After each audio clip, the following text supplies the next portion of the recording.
You ever meet that wife who can turn thank you into you could have done it better? That used to be me. I'm Amanda, and today I'm sharing how I almost nagged the love right out of my marriage. The harshest words don't always come from anger, but from fear. Fear of being unseen, unappreciated, unloved.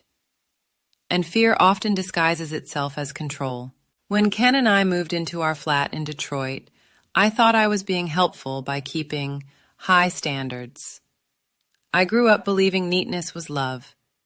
My mother always said excellence was love in action, so I entered marriage determined to be the perfect wife.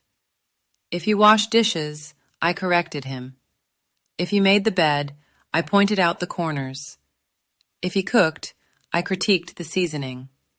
One evening, he surprised me with spaghetti, smiling proudly in a messy apron. I tasted it and said, "Maybe less oil next time." He looked like I'd graded his heart out of 10. I thought I was helping him improve, but I was the one who needed improvement. At first, he laughed off my comments, but slowly, his light dimmed.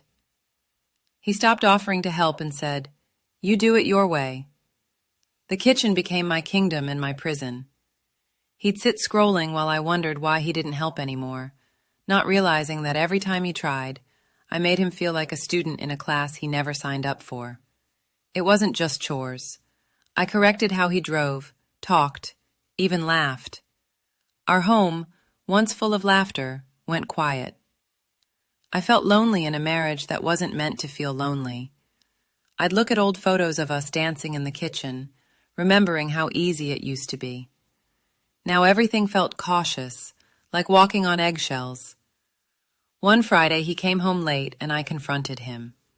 He looked at me and said, "Sometimes it feels like nothing I do is enough."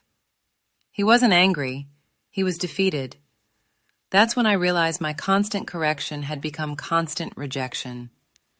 That night, alone in the kitchen, I remembered how much I loved his humming when we worked side by side. I missed that hum. I missed us. Unlearning took time. Perfectionism hides in tone and tiny reactions. The next time he made tea, I wanted to comment, but instead I simply said, "Thank you, love." He gave me a small, cautious smile, like checking the weather after a storm. A week later, he cooked again without being asked, and that's when I realized that men don't grow under pressure. They grow under praise. Words bruise or build, and I had to choose building. Laughter slowly returned. His shoulders relaxed. Gentle moments came back. I began thanking him for effort instead of perfection. "Thank you for hanging that picture. Thank you for trying." And with each thank you, something softened in both of us. Soon he began complimenting me again. One night he said, "You've become gentler lately." It meant he felt safe again. The change spread through our home. My son helped more. My friends noticed I spoke more kindly about Ken. Even my mother said I sounded happier. That's the power of grace. It multiplies and spills from one heart into another until peace becomes natural. Sisters, hear me. Criticism may sound like love trying to help, but to the one hearing it, it feels like love running out of breath. If you want your husband to do better, show him what better looks like. Patience, gratitude, joy. Celebrate small attempts instead of magnifying mistakes. A man who feels appreciated volunteers. A man who feels inspected hides. Praise brings out the best in all of us. I still catch myself wanting to correct him, but I remember that tired look in his eyes and let the words go. Love isn't an audit. It's a home, and no one rests under inspection.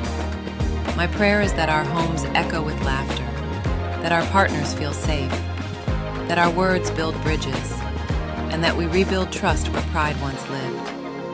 When we lift one home, we lift the whole village.